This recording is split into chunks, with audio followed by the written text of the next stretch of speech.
Welcome to the Heroic Investing Show. As first responders, we risk our lives every day. Our financial security is under attack. Our pensions are in a state of emergency. A single on-duty incident can alter or erase our earning potential instantly and forever. We are the heroes of society. We are self-reliant and we need to take care of our own financial future. The Heroic Investing Show is our toolkit of business and investing tactics on our mission to financial freedom. Welcome to the Heroic Investing Show, a podcast for first responders, members of the military, veterans, and anyone looking to improve their financial future and gain some freedom with their time. We teach America's heroes how to build passive income, build their startup business, and safely grow wealth through real estate and other alternative investments. We help current and prior first responders put protections, systems, and a team in place to help them build a life where they can focus on their passion, that service or product that they are uniquely gifted to share with others, making the world a better place for all of us. My name is Gary Pinkerton, and I co-host this show with Jason Hartman. This is episode 209. Today's guest is Major Linda Mansolillo. Linda is a 24-year military veteran from the U.S. Air Force, or in the U.S. Air Force. She spent 5 years on active duty, as she will explain, and has been in the reserves ever since in the medical field. She's also a mom and lives with her husband and family out in Los Angeles. She's turned her training and expertise into a company helping families nationwide. She's the founder of LadyBugOut. You can find out more at LadyBugOut.com. It's a company helping families prepare for natural disasters focused on the children. It's awesome. LadyBugOut consists of a team of experts who are mothers and, like Linda, trained in disaster planning for the military. Linda's dual career as a medical officer in the Air Force Reserves and her civilian job as a biotech strategist have collided in founding this amazing company called LadyBugOut. I think you're really going to enjoy this conversation with Linda. She's super inspiring. She's resilient. Please help me in welcoming Major Linda Mansolillo. Well, Heroic Investors, thank you so much for joining us again. Today we have a special guest. This is Major Linda Mansolillo. And Linda is a 24-year military veteran of the U.S. Air Force. I'm going to let her tell you what she does. She's also a mom. She's a business owner, pretty inspiring lady. And I don't want to ruin it for Linda. I'm going to let her tell you. And first and foremost, Linda, thank you so much for joining our audience. Oh, thanks for having me. What an exciting group to get to speak to. It's really an honor. So this is probably one of a handful of times where I started and we were on a nice roll, and then I said, hey, Linda, I've messed it up. We need to start over. So she's also a very patient lady. Linda, I would love if you would share with the audience how you ended up in the Air Force, what you did there, and we'll just keep going into what happened after Air Force or in parallel with Air Force. You got it. So I, like maybe some of the listeners on today, joined the military right out of high school. I definitely was struggling with what I wanted to be when I grew up, and I had a sense of wanderlust and joined at 18 and was really lucky right out of the gates to land a job in the clinical laboratory space. I was always fascinated and always had my eyes on going to medical school. And if you would have asked 18-year-old Linda what she'd be doing now, I would tell you it would be Dr. Linda. But boy, that is definitely not the path that I went on, and that's all thankful. I'm thankful to many mentors who've influenced me. So I spent 5 years on active duty and absolutely loved my time, but made a decision really based on, the need to finish school and have some stability and not move so much to get out of active duty service and go into the reserves. This was a great opportunity. I got to stretch my skill set a little bit and became a first responder myself, which I greatly enjoyed and is instrumental to where I am today. And spent several years just kind of doing what most, I think, people do after the military, going to school, getting a job, trying to figure out what those next steps are. And then I took a commission in the California Guard in about the 10-year mark. And another pivot occurred in my career because I became really involved in the disaster response work that the state of California does together with the Army and other services. And I had a real passion for it. I loved seeing kind of the whole of government come together to help the citizens, which also sort of played a role in my life.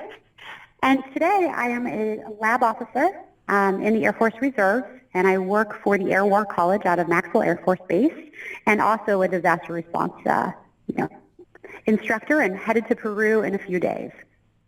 Wow. What in Peru? I'll be in Lima, Peru, and it is a course, disaster response course for the Peruvian just population. So it'll be a good mix of military, civilians, and people within the country working on disaster response. So I'm really lucky to be part of that cadre and get to go teach. That's awesome. I had the pleasure of stopping in Lima, Peru with my submarine. Actually, I was executive officer, so my boss, the awesome Frank Catani, brought our submarine there, and man, they are such a welcoming place, such a welcoming people. It's a pretty awesome place. You may have been there, but if you haven't, it's going to be a great pleasure. I've been there, but not for very long. It was a one-day business trip, and I am so excited to get to spend some time, and then tacked on a couple extra days to go see Machu Picchu, because when am I going to get back there? So yeah, absolutely. Anything inland is just gorgeous there.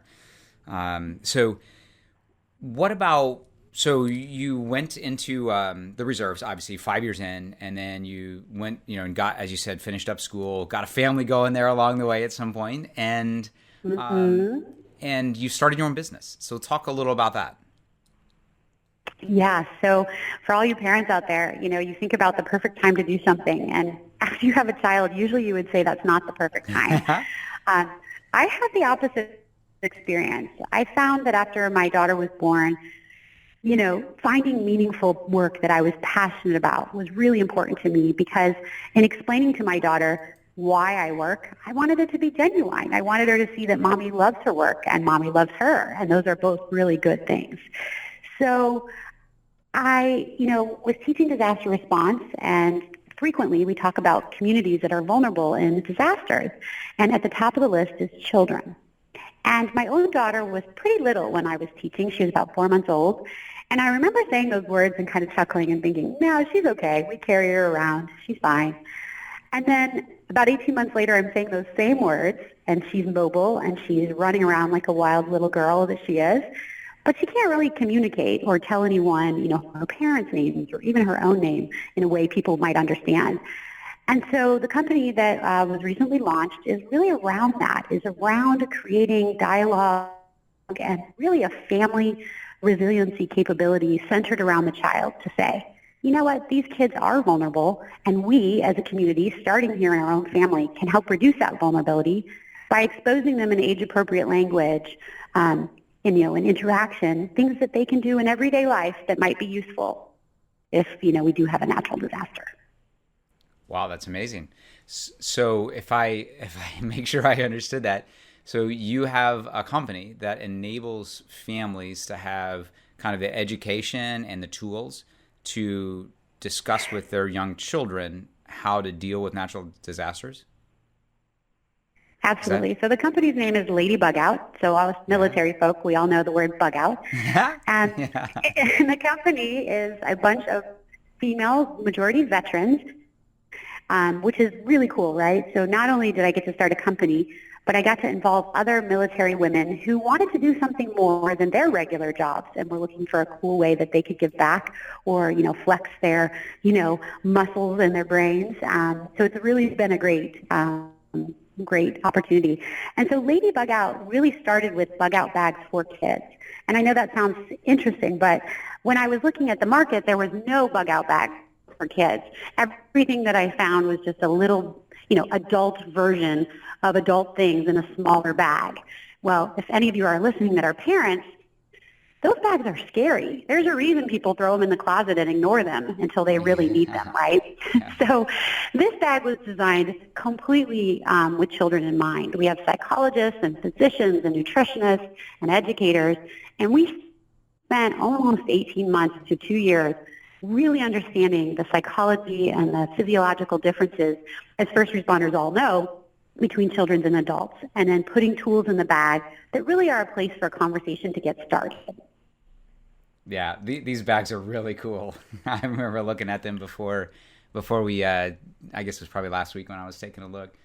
Really cute for kids. I can only imagine that it will cause a great conversation with all the stuff inside. I'm having trouble seeing, I remember wondering what some of it was, but it looks like crayons and very colorful things where kids can just have the conversation about what the crazy stuff is that's going on in their world.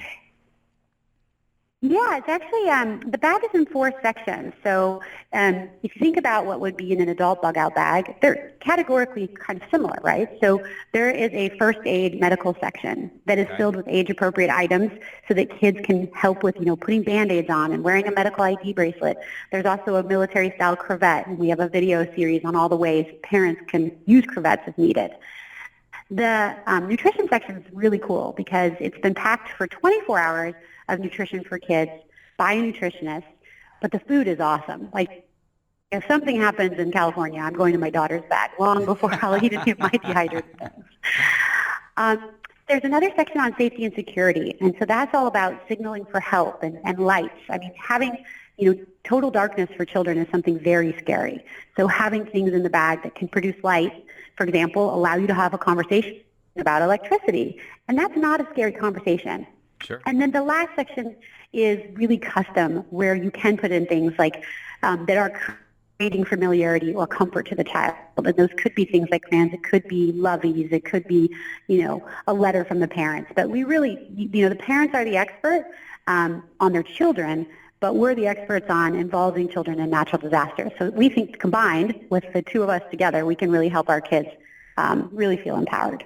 That's awesome. And they're very inviting little bags too. So go check them out at LadyBugOut.com. They're pretty awesome. Where do you do people find them right on your site or order them right on your site, or do they go through, do you distribute through Amazon or something like that, or how does that work? Yeah, no, we are a small company, so we do it ourselves, which is great. You order them right from our site, and we would love to hear from folks on their thoughts. And we also provide on our website some other great content on the Learn section, and this is all free content.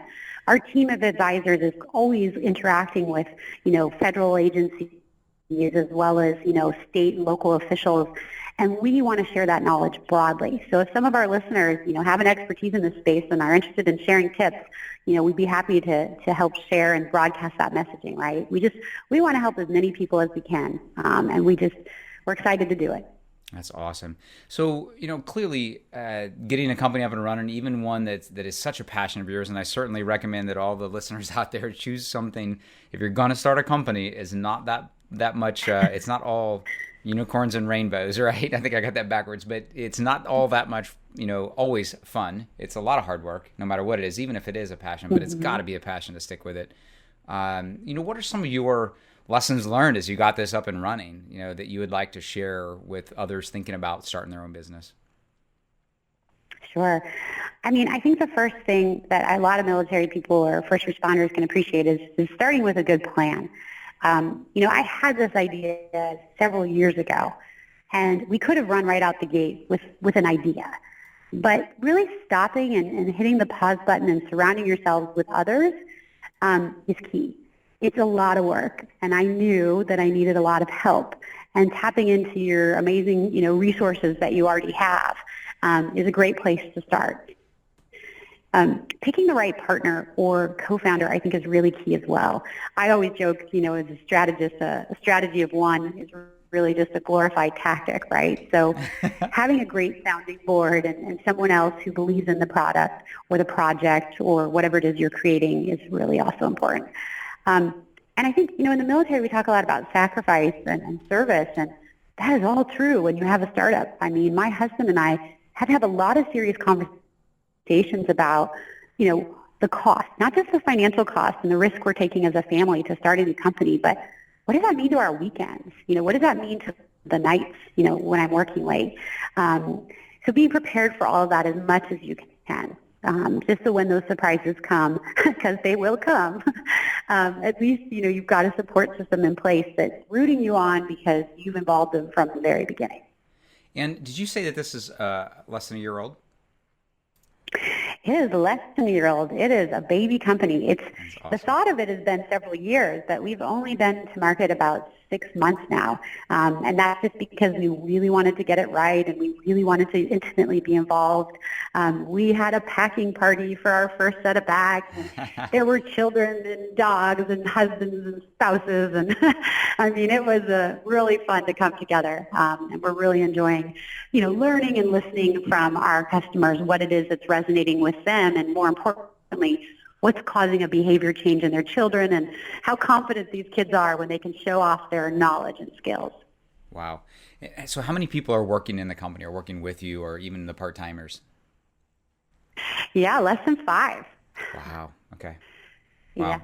Yeah. Those are the official, right? But then again, back to my unofficial, this is a true startup, right? You got family, you got your daughter packing.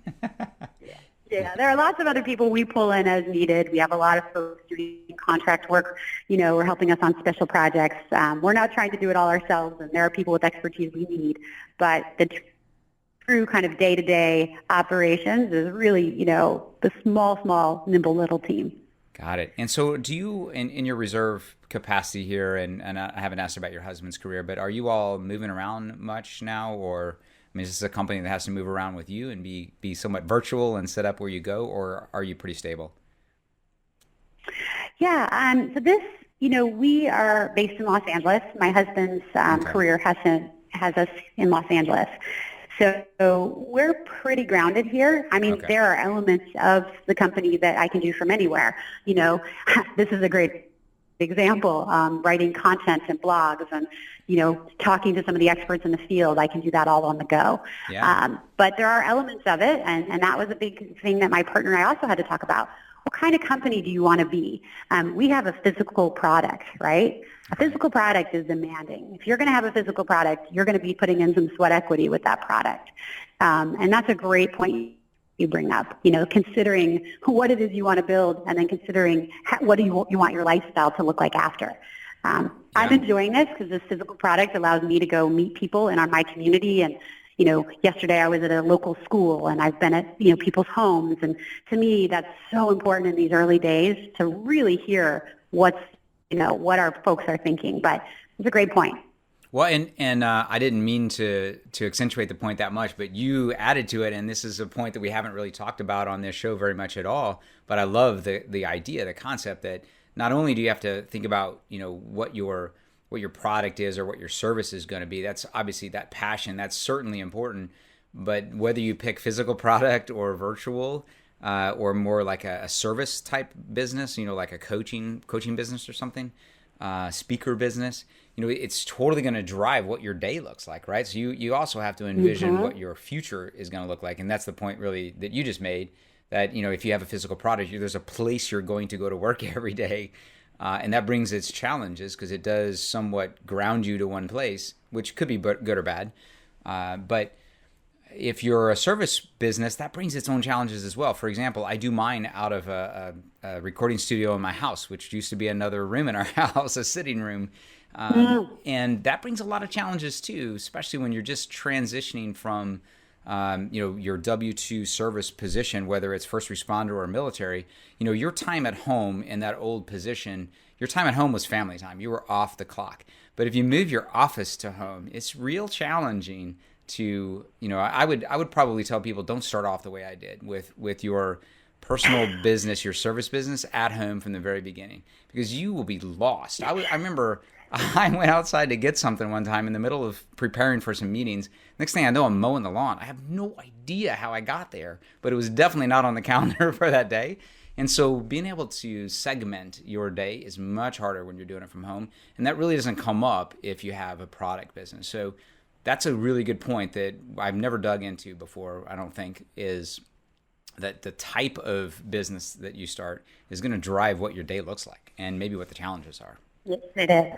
Absolutely. Although I will say, yes, we have a physical product, but there have been many times my living room has been not walkable. And I will say, if there's any, female entrepreneurs out there, that's actually had its upsides. Having my daughter watch and be part of this has been so cool. Like, she is so into it, and she loves being this little helper. So anyway, yeah, there's a lot of things to think about when you run your own business, for sure. I saw this, and she sees mom as this, very responsible, dependable, successful person, strong person, right? I saw this.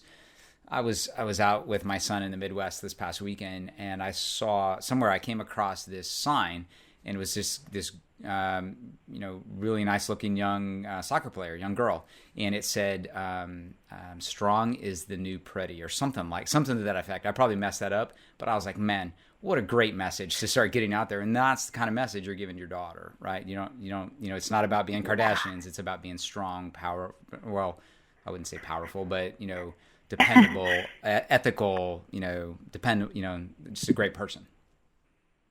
Yeah, it's really, I just love that she sees me doing something I love, and she's turned into this little disaster guru, and I know that this company was created to solve a problem that our family was facing, and, it's been super fun to watch that translate into other families, so it's just all really cool. No matter how it all plays out, it's just been such an honor to be surrounded by such amazing support and give something that I really believe in a chance. Awesome. Well, Linda, we're coming to the end here. I promised you I'd hold it a little shorter. And audience, I no doubt you guys got some value out of this. We talked a little bit about your website and how people find you, what the company's all about. I know it's going to resonate. What have I not asked, or what else should we tell the audience? I think if I had one point is that I think many of us have this concept that we have a job or we get exposed to something, and that's sort of what defines us. And, really, I think all the pivots in life that are frightening in the beginning are amazing new skills that you're just adding to your repertoire. So if you have something in mind that you think you want to do, if you think you want to run a business in the future and you know what that idea is, and you know that maybe you're lacking on the marketing or you're lacking on the business side, you can either go get that skill set yourself, or if you get lucky, you can find an amazing partner to do it with you. So just kind of recognizing that life is dynamic, and everything we learn may one day come back in a really powerful way to help you start something cool yourself. Wow, fantastic! Thank you, Linda, for that advice and for the the minutes that you spent with us here today. I know you're a busy lady and a busy mom. Good luck in the remainder of the Air Force career, wherever it takes you. Invite me to that General Officer commissioning if that happens soon. Thank you so much for having me today. Of course. Take care. Thank you so much for listening. Please be sure to subscribe so that you don't miss any episodes. Be sure to check out the show's specific website and our general website, hartmanmedia.com, for appropriate disclaimers and terms of service. Remember that guest opinions are their own, and if you require specific legal or tax advice or advice in any other specialized area, please consult an appropriate professional. And we also very much appreciate you reviewing the show. Please go to iTunes or Stitcher Radio or whatever platform you're using and write a review for the show. We would very much appreciate that. And be sure to make it official and subscribe so you do not miss any episodes. We look forward to seeing you on the next episode.